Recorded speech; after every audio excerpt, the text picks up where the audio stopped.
Starting Over, which was a huge break in my life, which was an NBC show. I did that show for 3 years. We won Emmys. It was awesome. I became the beauty and style expert on that show. And I went on to have my own show.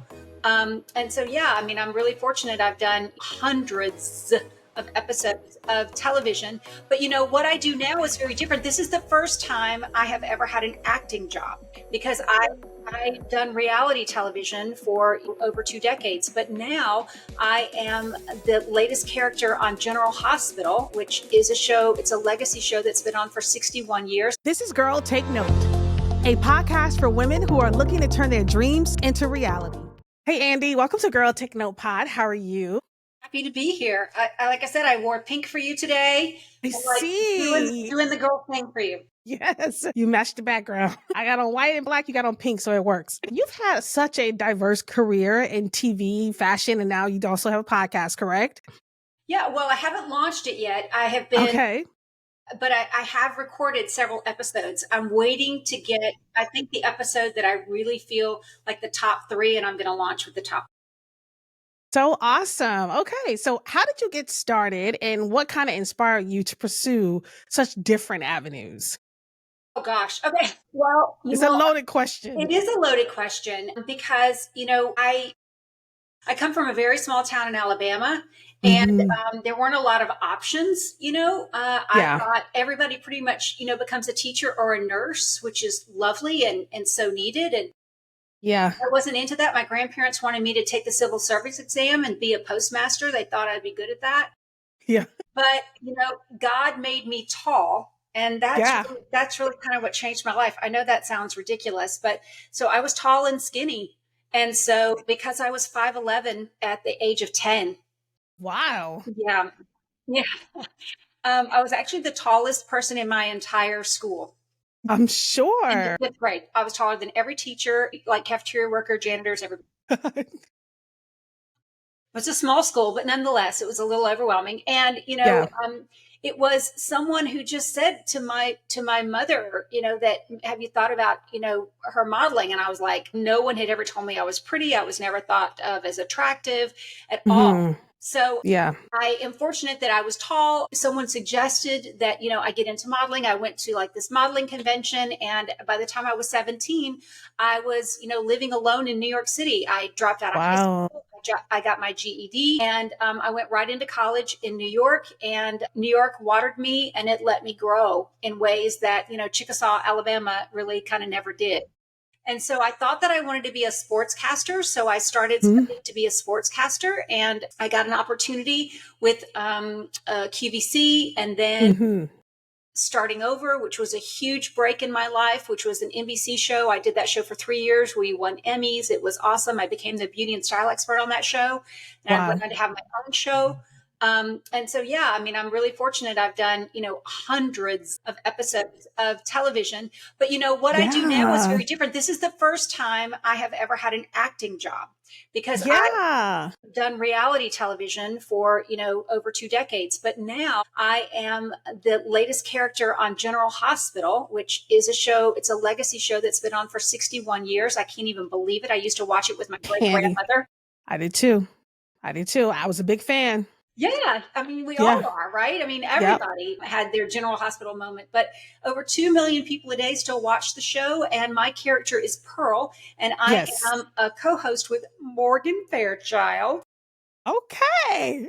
Yeah. And I mean, I still can't believe it. We were on set actually last Wednesday, and I still can't believe it. But yeah, so I am a co-host on Shop, Home and Heart, which is Home and Heart is the fictional home shopping network. And I actually am still a guest host on QVC. So it's life, kind of portraying life. You have that's so amazing, your career path and the different things that you've done and accomplished. It's just so amazing. Let me ask you this one question. When you moved to New York from Alabama, was it a culture shock for you? Because I know it was like, what is this? So many things. You know, so I'm a high school dropout from like a small town in Alabama. I am really, really green, but you know, I will tell you that it was definitely a culture shock, but I had a lot of churching growing up. I went to a Catholic school and I was raised a Southern Baptist. We were in, church all the time at school. I was in church at least 2 to 3 times a week, otherwise at the Baptist church. And so I had a foundation, and like I always thought God was my bud. And Yeah. like I knew right from wrong. To this day, I've still never done a drug. I've always kept myself really clean. Yes. Show up on time. I have a positive attitude, and I have, in my lifetime, I have planted a lot of seeds, and people who Yeah. work with me know that I'm going to try to make every situation better. I'm not going to be someone that they have to question. I will do everything that I can to, improve and to be better. And so I'm really, really grateful that, I'm 54 years old and I am still somehow making my dreams come true. Hey, you know what? And I love that because it doesn't matter how old you are, right? You still can pursue everything you want. You can still pursue your dreams. And I love that you said that, because I think women, as we age, because I'll be 50 in January. And so as we age, I want to be, I want people to know you don't just stop dreaming just because you get older. You know what I mean? You still have dreams and things you want to accomplish. And you can. I mean, I hope you're planning Yes. to live to be 100. I'm Yes. definitely planning to live to be 100. My Yeah. grandmother is still alive. She's 98. I talk to her Yes. often. So I definitely, feel like I've got another 30 or 40 even years of work ahead of me, which it Awesome. doesn't make me sad. It makes me really happy to think of all the things that we can accomplish. So I hope you're planning something special for your 50th. I know. Yes. So we're planning to go to Jamaica. So I'm excited about that. Oh, that's awesome. Yes, we're doing that. So it's going to be big. It's going to be big. You're halfway Um, there, girl. Think about I it. know. Halfway. I know. God, I can't even believe it. When I think about turning 50, I think about, man, I used to be so young. I remember I was the young girl. Like, You I'm the still baby of are. my family. We have 12 siblings and I'm the baby of 12. And I look at my sibling, I'm like, man, you guys are really old. If I'm turning 50, you guys are way older than me. My gosh, you're the baby of 12. I am the You baby of had 12. like 14 parents. My God, you have no idea. 14 parents, 35 nieces and nephews. It's big. It's huge. It's a huge family, huge gatherings, holidays, all that stuff. I How love it. awesome. Good for I you. love it. That sounds amazing. I want to talk about the daytime stories because I remember the daytime stories, like you said, growing up, General Hospital, Days of Our Lives, like all those iconic shows. And you know what I thought to myself? I said, wow, if we think about it, those was probably like our first, let's say, reality type of TV, although they were kind of like scripted, but still it was more like we get to see the days of people's lives, right? We get to actually see that. And those shows to be on still today, to still be relevant today in the world of reality TV, in the world of I want everything right now, to still look at those and wait for the next episode, that's huge. That It is really is huge. huge. You're not going to believe this, but they're actually coming out with 2 new soaps. There's a new one launching in January. And I believe that what has happened is we have all just become very tired of magazine shows and news and Yes. political, I mean, I Yes, know I don't even watch TV anymore because everything is so biased. I mean, it is. I haven't watched news for over 4.5 years. I don't consume it. And so because I don't want to hear your opinion, I am not very interested in watching a lot of the daytime magazine shows and all of that. Yeah. So Yeah. what has happened is they are returning to scripted television because I don't think I'm alone. I think we are all eager to delve into a story and to lose Yes. ourselves in a story. Yeah. And it's Yep. so funny because I think about all the things that my husband watches, right? Like he loves Suits and he loves Yellowstone and he loves, Yeah. and it's like, that's a soap opera. And he's like, no. Yes. And I was like, yes, it is. Yes, it That is. is. So I definitely That think is so that, true. yeah, right. So I definitely think that, a return to a story and to learn about characters and I Yes. actually think that that's the pendulum is actually swinging back and that's going to become, even more popular again. I mean, Yeah. let me just tell you, we still get anywhere from 2 to 3 million viewers a day, depending on network and streaming. So That is it's so still wild. That 61 is years later. true. Yeah, I think we're tired of reality TV. It's so much like everything is reality TV. Everything you're like, you want to follow characters, right? You want to fall in love with certain characters. You want to know what's going to happen. You want to be excited. You want to act like you know them. because that's how we felt with daytime stories. We knew those characters. We knew when she went in that coma, oh my God, is she going to make it? Like, we really were invested. So I think you're so right about coming back to scripted TV and being able to follow a storyline is something that we really want to do. Let me ask you this. So you're known as the budget bombshell, and it's iconic, right? Can you kind of tell us the story behind that nickname and kind of what it means? Yeah, of course. TV Guide gave me that moniker, which I'm very grateful for. When I was on Starting Over, I really was so my job on Starting Over was to basically help these women leave the house. So Starting Over was a daytime reality show that followed the lives of 6 women who needed to jumpstart and change their life in some way. And when they had completed their task and they felt strong enough and they were ready to move out of the Starting Over house, they would get a makeover, and I would come in and I would basically, redesign their outside to ultimately change or to reflect the changes that had happened on the inside. And so, we're talking about everyday women. Again, this is reality, television. These women were all living on a budget, but it became really important to instill in them how they could look great every day with the budget, with the realistic budget that these, everyday women were living within. Because a lot of times, when you were talking about makeover television, they'd have a $5,000, $10,000 budget, and that's just not how most of us live. So no, because I was so grateful that I grew up with very few means, but yet my grandparents and my mom took a lot of pride in our appearance because they honestly believed that how you looked is how you were treated.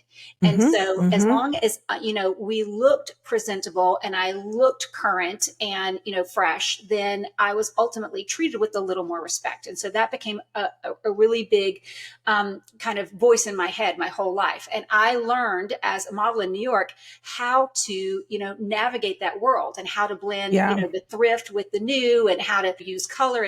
And so I started to basically teach the women on Starting Over how to do a lot of these tips and tricks. And it led to my book, Style on a Shoestring, which is, in 14 countries and 3 languages.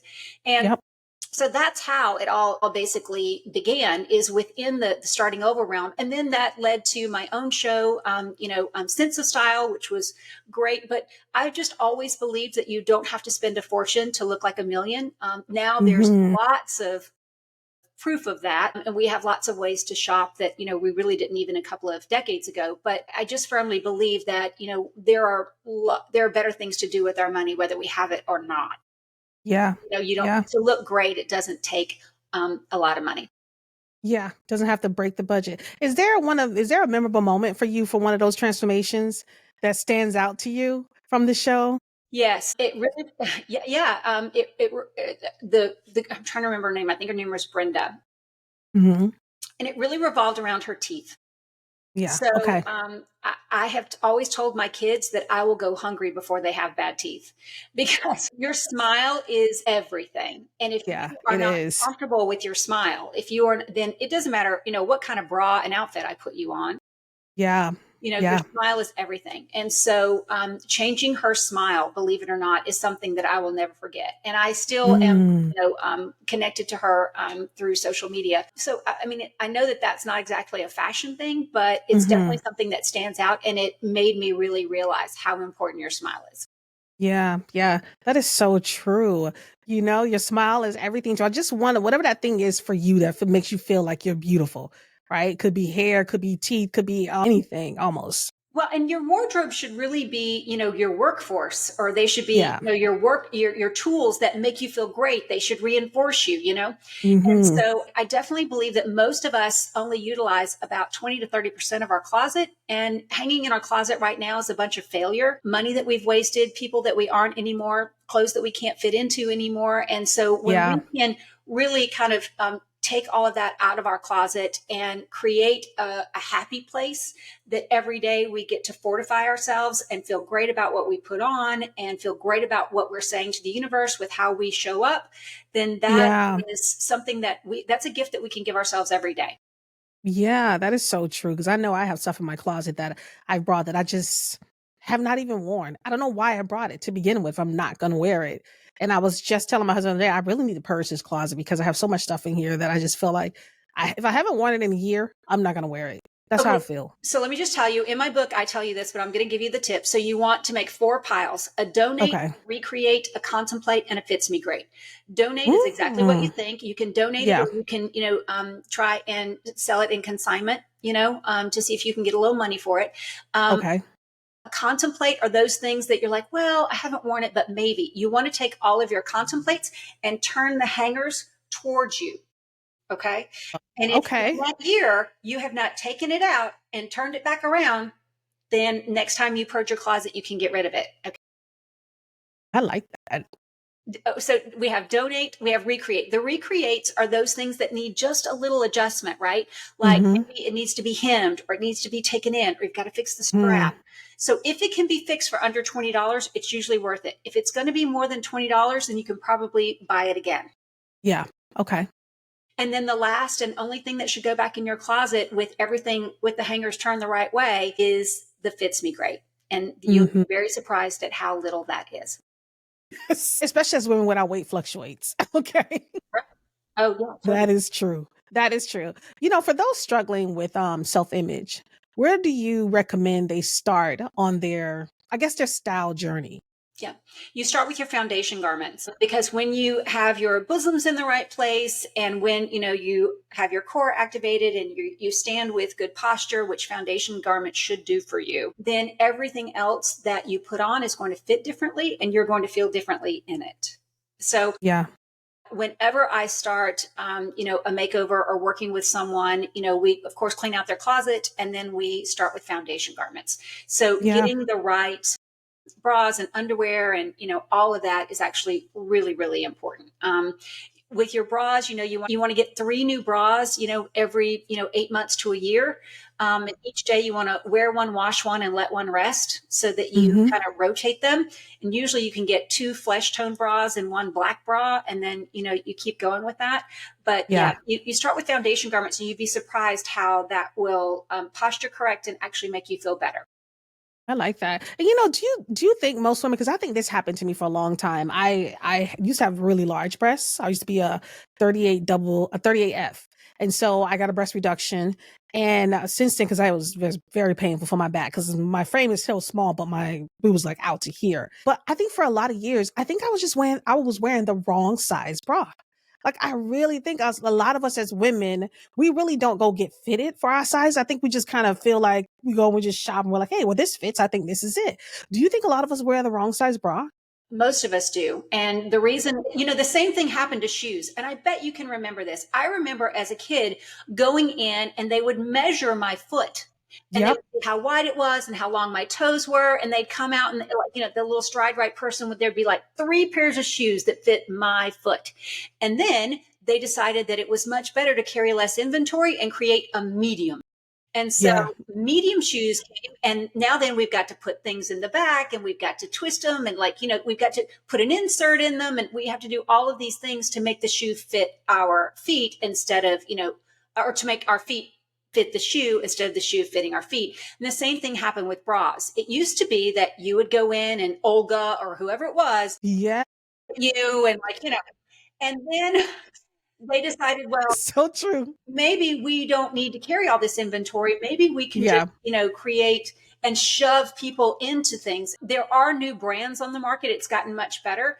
But for the Yeah. most part, we wear our band too big and our cup size too small, because our band should carry about 70% of our support. And for most people, it doesn't. And if your band is riding up in the back and your bust are falling forward, then the band is too big. So Yeah. most of us need to have some sort of readjustment.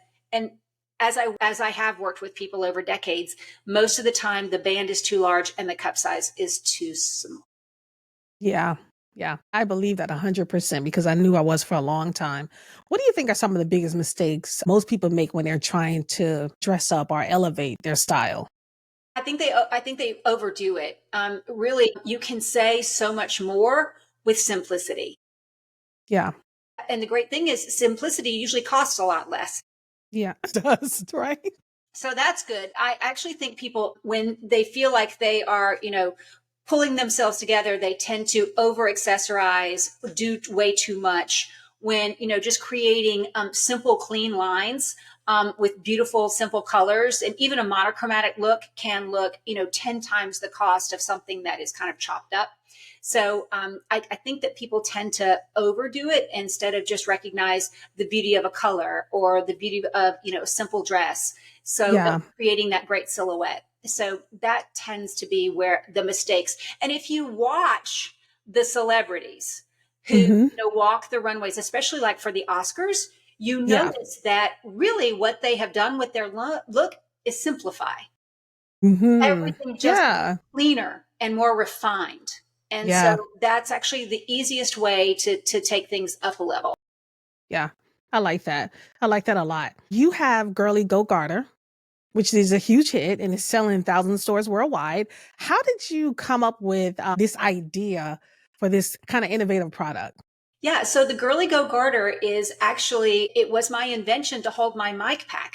So because I have done, so much reality television, and to be perfectly honest, reality television is not unionized. So there'd be days where, you're on set for 16 hours a day.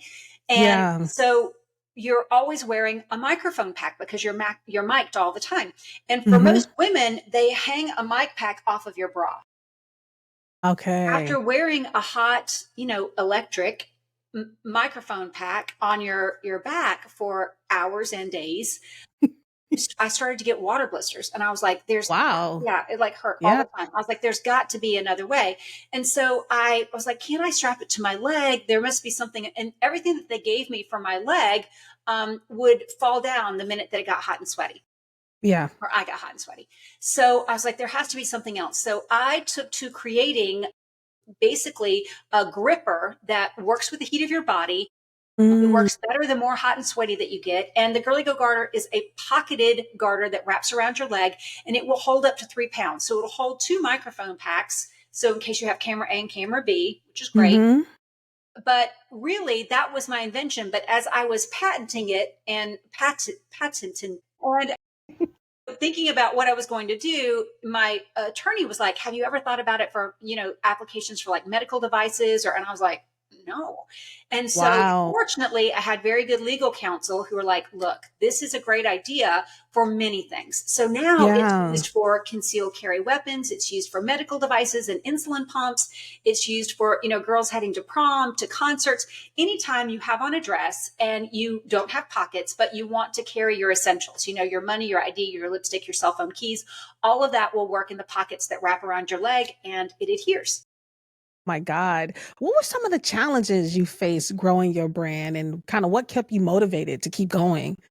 Well, I suppose my motivation came because people gave me money. That always helps. So when you have investors, because I needed money to bring this to market. And so I learned how to write a business plan and a proposal, and I went out and I pitched it, and I had investors. And so it's really motivating when, you've not only got to perform for you, but you've got to perform for, the people who have believed in you. So that's a really big motivation. It was awful for us. Yeah. We're still actually recovering from COVID because, it was so many of our stores went out of business. People stopped doing activities. It was very hard, but I stay motivated because of the customers and all of the ways that the Girlie Go-Garter have actually helped change people's lives. So that's the biggest thing, but I also love, being a part of anything that's new and innovative and cutting edge, which, to be honest, that's actually what's happening with General Hospital. Did I explain to you like the marketing element of what's happening? No, because, I did want to ask you, how did you land the role of Pearl? I was going to go back to that because I really do want to know, how did you land? How did it even come about? Like, how did it all happen? Okay. So, well, I'm actually really proud of it. And I have 3 daughters, and I teach my daughters this too, because when they needed the guest host on Heart, Pearl, 2 of the producers who I worked with years ago had seen that I was currently a guest host on QVC. And they had remembered me as being someone who was dependable and kind and all the things. And they reached out to me on a Thursday with just a text like, hey, Andy, do you remember me? And I was like, of course I remember you. How are you? How have you been? We talked on Friday, and I had the role on Tuesday. So again, we don't eat the fruit the same day we plant the seed. Oh, I love that, Andy. So it's Yeah. important to remember that no matter how something comes, how it ends, you always want to thank people for their time, let them know that you appreciate being a part of it, being someone who's, you appreciate being considered, you loved your time, and, you wish them well. And here's my information if you ever need me in the future. Yeah. Yeah. But what I'm a part of is something that honestly, I actually think it's going to change television, because when it was pitched to me on that Friday, they said, what if you could have bought Fonzie's jacket? Hmm. Or what if, you could have Fancy. had like the Fresh Prince of Bel-Air's, sneaker. Yeah. And I was like, well, of course, that seems, yeah. I mean, I'd want to know, what hair products Monica and Rachel use. Like, Yeah. yeah, Exactly. like Yeah. we all have wanted that. Or I've wanted something that I saw, like, Sex in the City. She had this amazing, My Carrie had God. this amazing love. Iconic stuff. Yeah. Like there's just so many things like that. So what has happened is we are all watching television in a new and different way. We are avoiding Mm-hmm. ads at all costs, but it's Mm-hmm. called a soap opera for a reason. It's because soap pays for it. So because we're avoiding the ads, television is having to become a little more creative with how they actually incorporate ads into the actual storyline. So Yeah. what has happened is there are products that have been licensed for General Hospital, and Mm-hmm. there are products that are character driven. Either the characters wear them or the characters help develop them. And the Deception storyline is Deception Cosmetics. And Deception Mm. Cosmetics actually has created a red light therapy wand, and, an eyes, lips, and cheek product, and serums, and all this stuff within the storyline over the past 2 decades. But now they are making Deception Cosmetics real. So as those products are coming to market, they bring them to Home and Heart, where I actually talk about them on the fictional Home and Heart. And then you come to shophomeandheart.com, and you can have access to all of the products and the items that you have seen within the show. And they are building this so it will include, things like clocks on the wall and all of that. Yeah. And so I think that it's going to change television, because not only will we be able to enjoy a show and enjoy characters and all of that, but we'll be able to shop the show at the same time. Yes. I think that is so amazing. That is so smart. Like innovative for sure. Yeah. To be able to shop some of the things that we see our favorite characters on TV have, because you do wonder, like, man, where did they get that from? Exactly. Yeah. Because there's like exclusive access. You can never get those things, basically, is what I'm saying. But being able to shop and be able to have those products, that is such an amazing idea. I think That it's is going to amazing. change everything. So right I do now, too. shophomeandheart.com is the shopping site that refers to Home and Heart, obviously. And so if you go to shophomeandheart.com, you see me within that platform actually selling and explaining all of the products. That is so smart. I love that. I love it. I love it. I love it. Let's talk about the podcast, because you are going to launch a podcast, The Dating Lab, right? What made you choose The Dating Lab? That's the name. Well, let me ask you, are you in love? I am actually married. Very good.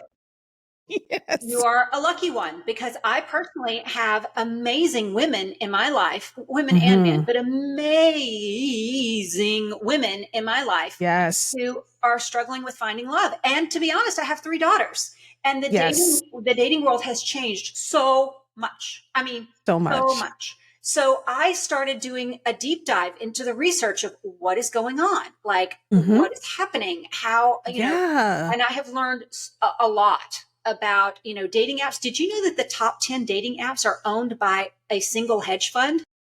Are you serious? I didn't know that. Yes, which is why One single hedge fund. One single hedge fund, the top 10. So that means Match.com and Tinder and Hinge and like Bumble. eHarmony, all of those places? Yeah.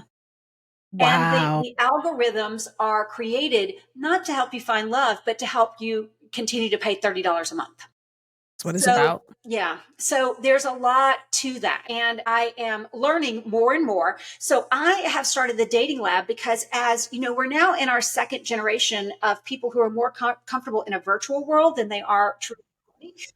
There is a disconnect in communication. Ghosting. Hello. Oh my God. So we are now at a point where we're comfortable with just hitting, game over, instead of having the conversation. I really appreciate that date. I don't think that we are a good match, but, I wish you the best of luck in your search for love. And if I see anyone that, I think you might be great for, I'll let you know. I mean, how hard is that? But ghosting and all this stuff it's a lack of courage. And, so I have begun the exploration of what's going on in dating and how I can possibly make it better and what I can do to help illuminate a lot of what's going on in the dating world. So it's called the Dating Lab with the Hillbilly Yenta, because my husband calls me the Hillbilly Yenta, because I'm from Alabama, and it's my favorite question, are you in love? It's my favorite. Yeah. I love to kind of dig in and get at it. So yeah, that's what my podcast is going to be about. I've had some amazing guests so far. I've got a few more scheduled, and I'm going to launch with a bang is what I hope. Good. When can we expect it out? Because I'm definitely listening, because I want to hear it. Because at the end of this month, that's my goal. Okay, good. Because I have a lot of friends too who are very much so struggling and feel like you said, the dating world right now, people are just so dishonest. People are not really forthcoming. They're not really themselves. You meet their representatives versus them. People just want casual dating. Nobody wants nothing serious. It's hard. Yeah. And then when they represent themselves, or they lied so much, and you make a date and guess what? They just don't show up. They don't show up. Wow. I think that is the worst thing you could do to someone. Girl. Like you said, it takes nothing to be kind. Being courteous and kind is free. It takes nothing out of your day to do that. You're exactly right. And, in my lifetime, I was, I was stood up one time in my whole dating life, like one time. And my daughter, who's 22, living in New York City right now, has been stood up twice in the past 3 months. That's horrible. It's bad. It's really bad.